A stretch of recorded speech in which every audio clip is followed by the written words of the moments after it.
Bonjour tout le monde, je suis très contente de vous retrouver aujourd'hui pour une nouvelle interview. J'ai envie de vous transmettre toute une série d'initiatives, de bouquins, etc. Et aujourd'hui, nous allons parler de relation à son assiette, de nourriture et de tout ce qui tourne alentour de ça, parce que c'est pas toujours facile, en particulier quand on est concerné par une haute sensibilité, c'est pas toujours facile de compenser la surcharge émotionnelle. Et parfois, on peut glisser dans la nourriture quand nous sommes sous stress ou quand on focalise sur cet aspect.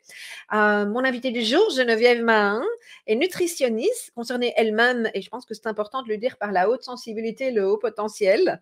Et donc, le parcours du combattant pour trouver le juste équilibre dans son assiette, elle connaît bien et elle va nous en parler. J'ai grand plaisir d'accueillir Geneviève Mahin.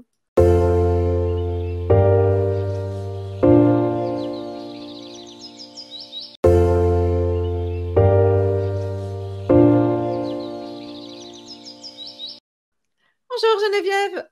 Salut Nathalie, bonjour tout le monde. Comment vas-tu? Écoute, je vais très très bien. Je suis très excitée d'être là aujourd'hui parce que comme tu le sais, ben oui, comme tu l'as dit d'ailleurs, je suis concernée par la haute sensibilité et par l'alimentation. Donc évidemment, c'est un thème qui me parle beaucoup, beaucoup, beaucoup. Oui. Alors, en fait, moi, quand je me suis dit, tiens, que ça serait chouette de pouvoir t'interviewer, je le fais aussi par rapport à ce que j'entends régulièrement dans ma communauté, où il y a énormément de personnes qui parlent de mais qu'est-ce qu'on met dans son assiette, hein, qui est un des aspects que tu travailles. Qu'est-ce qu'on met dans son assiette, en particulier quand on est hypersensible, que les intestins, ils accueillent pas toujours bien tout. Mais on parle un petit peu moins souvent aussi de la partie relation à la nourriture, parce que j'ai aussi l'impression qu'il y a des tas de personnes, ce que j'ai déjà entendu, qui se disent ah ben, si je veux par exemple perdre du poids ou être en santé, ben, j'ai juste à faire attention de manière très très stricte à mon assiette, manger moins ou manger des choses et pas d'autres. Et ça, je trouve que c'est dommage qu'on n'en parle pas. Le contenu est bien entendu important, mais je trouve dommage qu'on ne parle pas de tout cet aspect-là des choses, et c'est un petit peu de ça que j'aimerais parler avec toi aujourd'hui. Est-ce que tu as déjà envie de rebondir sur ce que je viens de te dire, de nous dire, pardon? Alors oui, oui, tu as un peu résumé le truc. C'est vrai que ça soit pour les hypersensibles ou bien pour la population en règle générale, quand on a envie de prendre soin de son assiette, que ça soit pour une raison de santé ou pour une raison d'image de soi, de poids, de silhouette, on va avoir tendance à parler du contenu de l'assiette. Et bien entendu, c'est important. Le contenu de l'assiette, ce que l'on met, les quantités, la qualité, va avoir une influence sur le fonctionnement de notre corps. Et forcément, le fonctionnement de notre corps va avoir des conséquences sur notre santé et sur notre silhouette. Et de fait, il y a aussi toute une partie émotionnelle et aussi toute une partie quotidienne. Donc, c'est comme ça aussi que j'ai divisé un petit peu mon enseignement pour essayer que ça soit clair pour tout le monde. Et je l'ai différencié, je l'ai divisé en trois grands thèmes que j'appelle les trois colimaçons. Le premier colimaçon, c'est le contenu de l'assiette et le fonctionnement du corps. Parce que même sans parler de ce contenu de l'assiette, on a aussi un corps qui est influencé par notre environnement et ça peut avoir un impact sur la façon dont on mange et sur les conséquences. Le deuxième colimaçon, c'est les émotions et les relations. Parce que ces deux thèmes vont avoir un impact sur notre relation à l'alimentation et sur les conséquences. Et puis le troisième colimaçon, c'est tout notre quotidien, les habitudes, les conditionnements, les croyances, les pensées, tout ce que l'on met en place. Parfois, on est parfois conditionné sans se rendre compte de façon inconsciente et qui va avoir un impact sur la relation à l'alimentation. Donc, si l'on veut prendre soin de ce que l'on mange, des conséquences que ça a sur notre corps et sur notre mode de vie, eh bien, il va falloir aller dans ces trois thèmes-là. Ok. Oui, donc c'est vraiment cette espèce de trilogie que toi tu as appelée, j'aime bien les noms. Pourquoi trois colimaçons? Ça vient d'où? Je suis Alors, un curieuse. colimaçon, Ouais, c'est le côté HP, hein, j'allais dire. Voilà, il faut qu'elle parte là-dedans, mais je suis sûre que le public me comprend. alors, le colimaçon, en fait, j'ai choisi ce symbole. Donc, c'est quoi un colimaçon? C'est un escargot, c'est un escalier, c'est une spirale. Pourquoi j'ai choisi ce symbole? Parce que pour moi, la relation à l'alimentation, c'est vraiment un mouvement permanent qui n'a pas vraiment de début et qui n'a pas vraiment de fin. C'est-à-dire que ça démarre avec notre naissance et puis ça va s'arrêter avec la fin de notre vie. Donc, c'est vraiment continu. Pourquoi des colimaçons et pourquoi trois? Donc, les trois termes, et ils s'imbriquent l'un dans l'autre. C'est-à-dire qu'on ne va pas travailler le contenu de son assiette et puis ses émotions et puis ses croyances, ses pensées. On va les travailler tous les trois. On va les travailler, les cheminer, je sais pas très bien, les mâchouiller, les digérer, tous les trois en même temps parce que c'est ça qui va permettre à chacun de s'intensifier et de donner le meilleur de ses résultats. Et aussi, pourquoi un colimaçon? Parce que l'enseignement ou les informations que je donne peuvent s'ajuster à chaque personne en fonction de là où elle est. Ce n'est pas à la personne à se mettre dans un fonctionnement, mais c'est plutôt au fonctionnement à s'ajuster à la personne. En tout cas, c'est ma façon de voir les choses et c'est pour ça que j'ai choisi le Ouais. symbole de colimaçon. Oui, merci. Enfin, moi, ça me parle beaucoup, hein. Tu sais qu'en tant que bonne atypique, quand on essaye de me mettre dans une case et de me vendre un truc en me disant que ce sera pour moi, c'est pas toujours facile.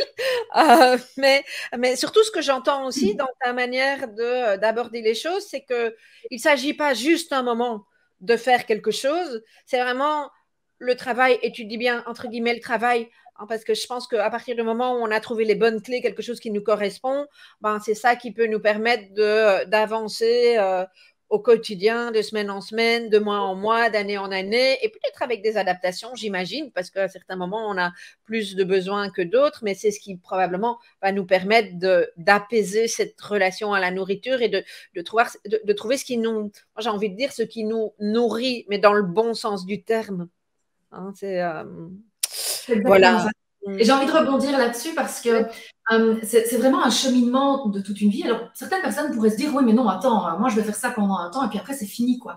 Mais c'est un peu comme si je disais, ben, est-ce que tu veux respirer pendant une année ou deux et puis après, bon, c'est fini, quoi. On va passer à autre chose. Non.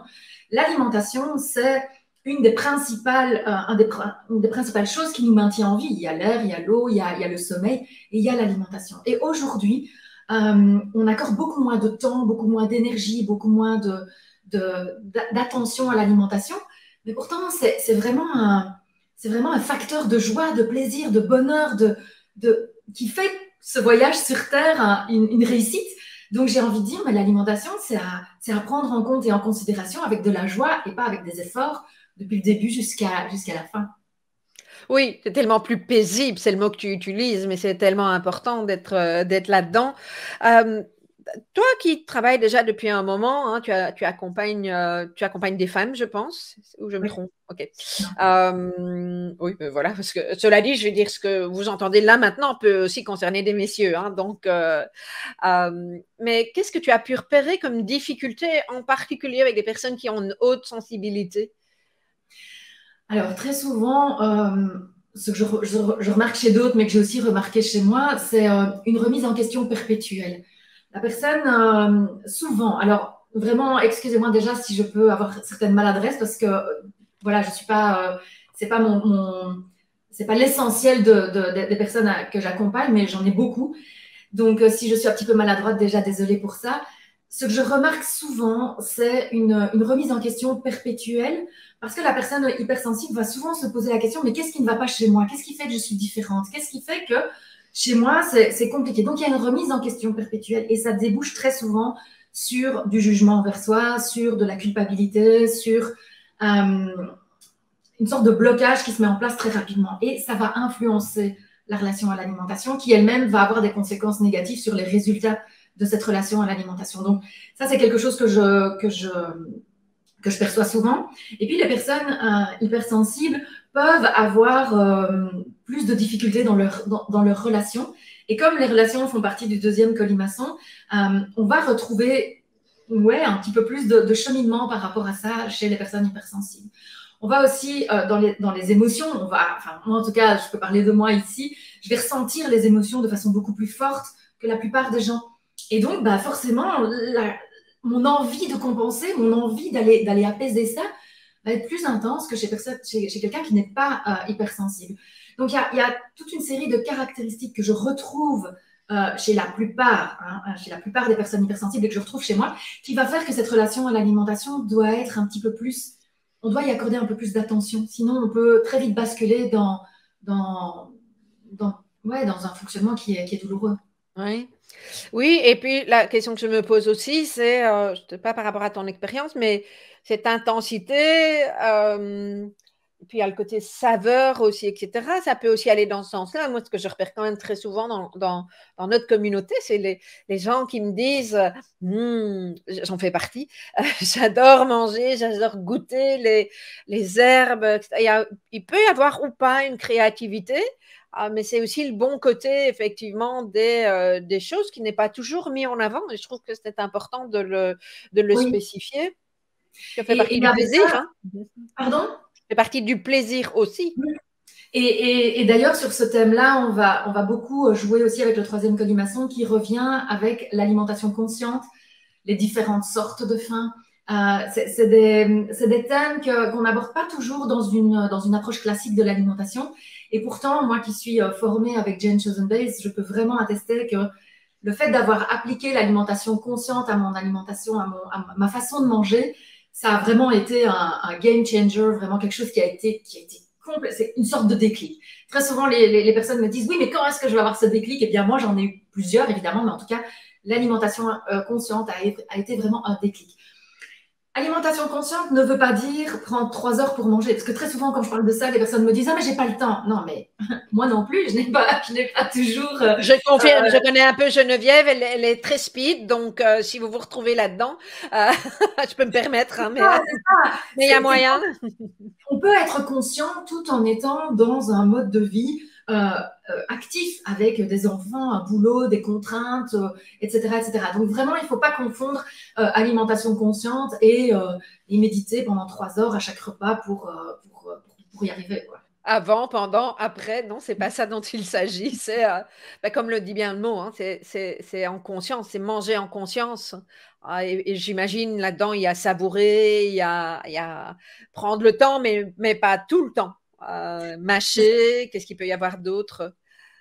Il y a le fait de prendre conscience, juste d'être, ok, ça c'est la fin des yeux, ok, ça c'est la fin de la bouche, ok, là je savoure, comment je peux me reconnecter à l'aliment, comment est-ce que je peux avoir plus de plaisir. Et c'est vraiment une des conséquences de l'alimentation consciente, c'est plus de plaisir. Et comme je le dis très souvent dans Love You Food ou dans mon livre, etc., le plaisir, plus on va avoir du plaisir, et plus on va pouvoir limiter ce désir en permanence. Parce que c'est quoi le problème aussi de l'alimentation un peu obsessionnelle, ou ce truc où on veut toujours manger? C'est ce désir qui est toujours là. Mais quand le plaisir arrive et qu'il est accepté, qu'il est validé, qu'il est ressenti, le désir va s'apaiser. Et donc, la relation à l'alimentation va se réguler d'elle-même. On n'a pas besoin de faire des efforts. Et ça, je trouve que c'est vraiment important. Intéressant, ce désir qu'on lie au côté émotionnel ou pas forcément?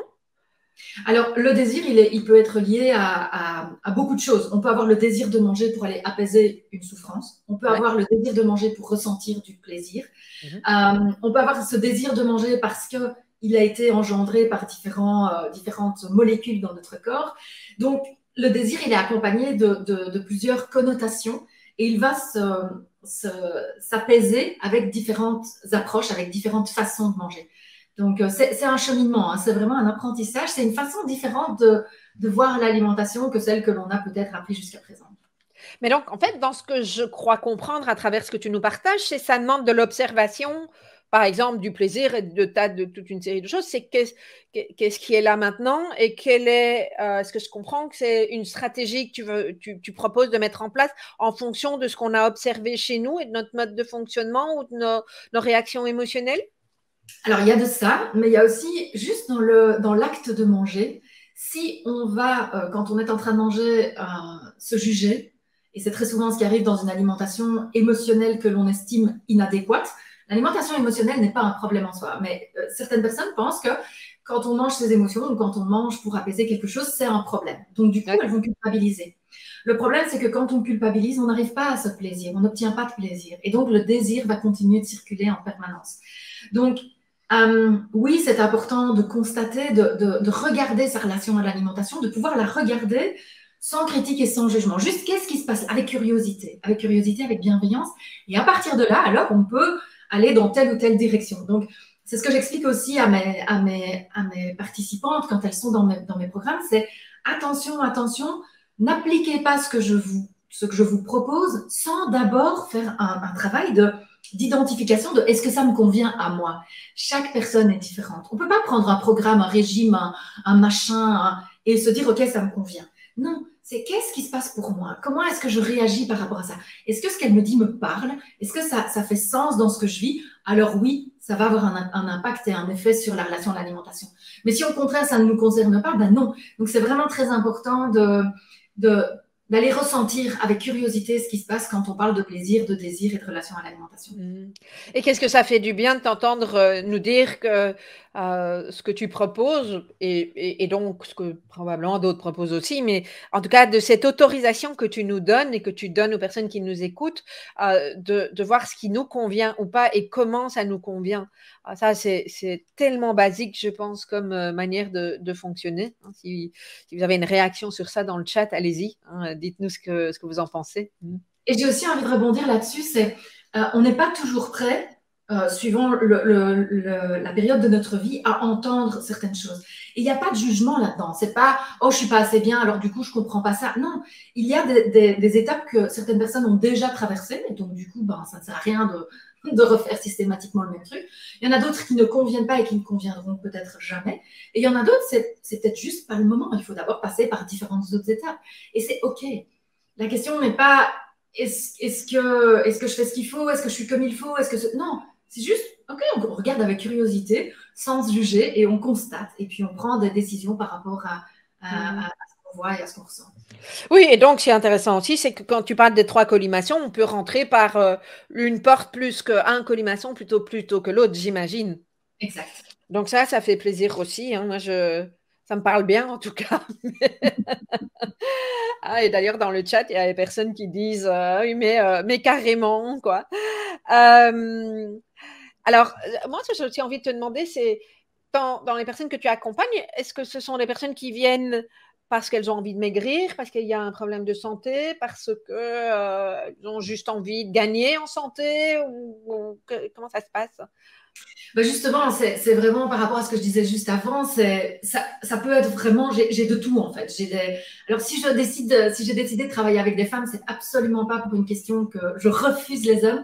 C'est juste parce que la relation à l'alimentation, c'est vraiment une relation intime qui engendre toute une série de paramètres, de facteurs. C'est bien plus riche et global que juste ce qu'on mange.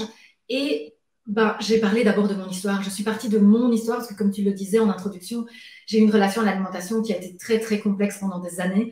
Je me relevais la nuit quand j'avais 5-6 ans pour aller manger du sucre, des biscuits, etc.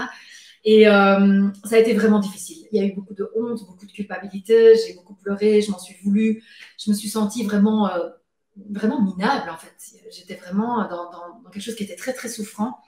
Et quand je suis sortie de ça, j'ai eu envie de mettre ce chemin au service des femmes qui, comme moi, galéraient avec leur assiette parce que c'est une relation que je connaissais bien, la relation à la féminité, la relation aux autres, ce désir de me mettre au service de l'autre, ce désir de faire plaisir que je ressentais beaucoup et je me suis sentie plus légitime de parler au féminin. Donc, c'est pas du tout un rejet, mais c'est juste pour expliquer pourquoi je m'adresse aux femmes. Et en effet, j'ai des femmes qui viennent parce qu'elles veulent perdre du poids, des personnes qui ne sont pas en accord avec leur image. Elles n'ont pas spécialement envie de perdre du poids, mais elles n'arrivent pas à se retrouver dans le corps qu'elles ont, qu'elles soient considérées comme minces ou comme en surpoids. Je dis considérées parce que c'est un jugement. Je suis grosse, c'est un jugement, c'est pas un fait. Et j'insiste beaucoup sur la différence entre la réalité, je pèse X kilos, et je suis grosse, je suis mince, je suis ceci, je suis cela, qui sont des pensées. On n'a pas de pouvoir là tout de suite sur un poids, le poids existe. On peut avoir des comportements qui vont modifier ce poids, mais sur le poids, là, tout de suite, on n'a pas de pouvoir. Par contre, on a du pouvoir sur ce qu'on pense de ce poids. Et donc, je travaille aussi beaucoup avec ça parce qu'une fois qu'on a compris cela, ça engendre alors des possibilités de modification du poids ou d'autres choses. Donc, c'est vraiment important de voir les différents leviers que l'on peut avoir. Et donc, pour répondre à ta question, il y a des personnes qui veulent perdre du poids, il y a des personnes qui veulent améliorer leur santé. Il y a des personnes qui veulent retrouver confiance en elles, qui veulent apaiser leur relation à l'alimentation. Il y a des femmes qui sont minces, qui aiment bien qui se trouvent minces, en tout cas, qui aiment le poids qu'elles ont, mais elles y pensent tout le temps, en permanence. Elles sont tout le temps dans le contrôle, et elles n'en peuvent plus. Et donc, elles viennent me voir aussi pour ça. Il y a des personnes qui veulent aider leurs enfants, qui veulent apprendre à cuisiner sainement ou qui veulent apprendre à comment on est avec son assiette. Qu'est-ce que je peux donner comme information? Comment je peux aider mes enfants à manger plus sainement? Donc, vraiment, il y a toute une série de profils différents et c'est ça que je trouve vraiment très, très riche parce qu'il y a une communauté vraiment derrière tout ça. avec des intentions différentes et c'est ça qui est chouette parce que je pense que ça, enfin, moi là, tu me fais découvrir de nouvelles intentions que je trouve vraiment très très nobles et qui peuvent aussi servir à d'autres. Et là, je vois une question et peut-être que tu peux y répondre à travers ton challenge. Hein. Il y a quelqu'un qui demande dans le chat quelle décision on peut prendre alors une fois qu'on est capable d'observer. Peut-être que tu abordes ça et j'en profite pour en parler. Tu nous proposes dès la semaine prochaine ou dimanche, je ne sais plus, tu nous redis juste après, un défi, un challenge. Dis-nous un petit peu si ça, vous allez aborder cet aspect-là et parle-nous, si tu veux bien, de ce challenge que tu lances dans quelques jours. Alors oui, je lance donc dimanche, c'est un challenge 7 jours pour apaiser son assiette et retrouver sa silhouette. Donc là-dedans, je vais partager toutes les ressources, les pistes, les conseils, les recettes, enfin bref, tout ce que je connais. J'adore partager, j'adore donner toutes ces informations-là. Donc tout ça, ça sera pendant ces 7 jours. Et pour répondre à la personne qui pose la question, qu'est-ce qu'on peut faire? Quelle décision peut-on prendre? Eh bien, ça dépend de chaque personne, en fonction de où on se trouve sur son chemin, en fonction de quel colimaçon est le plus parlant à ce moment-là, on va pouvoir prendre telle ou telle décision. C'est important de ne pas aller trop vite, c'est important de bien intégrer la décision que l'on prend, de se connecter à son intention. Et donc, on va parler de tout ça, des 3 colimaçons lors du challenge, pour que chaque jour, on puisse poser un petit pas supplémentaire pour travailler avec les différents... Comment est-ce que je vais dire ça? Avec les différentes parties de notre cerveau. On sépare généralement le cerveau de façon un petit peu, comment est-ce que je vais dire, facile en 3 parties, cerveau reptilien, limbique et cognitif. Oui. On sait aujourd'hui que c'est un tout petit peu plus complexe que ça, mais pour que ça soit simple, je vais parler dans ces termes-là. Et donc, chaque colimaçon répond à une partie du cerveau. Et donc, en fonction de ce qui nous parle le plus, en fonction de ce qui est le plus adapté pour nous, eh bien, on va aller dans un colimaçon ou dans l'autre. Et donc, c'est ça aussi que l'on va voir pendant ce challenge, c'est comment sortir de cette idée de volonté, comment sortir de cette idée que l'on doit faire des efforts, comment sortir de cette idée que l'on doit se restreindre pour retrouver une relation apaisée avec son alimentation, pour retrouver sa silhouette, pour perdre du poids. On va vraiment se connecter à différents autres facteurs qui vont justement permettre de rendre ça beaucoup plus fluide, beaucoup plus facile pour retrouver confiance en soi et pour retrouver son poids d'équilibre. C'est fou parce que quand tu dis effectivement volonté, moi je l'ai entendu de ma mère pendant des années et je pense que beaucoup de personnes, tu n'as pas de volonté. Et elle dit qu'elle a de la volonté. Et puis moi je vois maman, mais tu prends pas plaisir. Elle coupe des petites pralines glacées en 4 pour en manger. Est-ce que tu te fais plaisir? Enfin voilà, après c'est son mode de fonctionnement. Chacun trouve ce qui lui convient, mais c'est tellement important.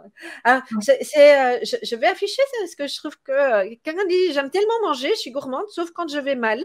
Je peux aussi avoir des phases où je tombe en amour d'un aliment jusqu'à ne plus manger que ça. C'est vrai que comme je n'ai pas de problème de poids particulier, merci génétique, je ne me suis jamais vraiment questionnée sur ce sujet. Encore une entrée pour mieux se reconnecter à soi. Tu as envie de rebondir sur ce partage? Oui, c'est magique de voir que la relation à l'alimentation, elle est vraiment connectée à énormément de domaines de notre vie.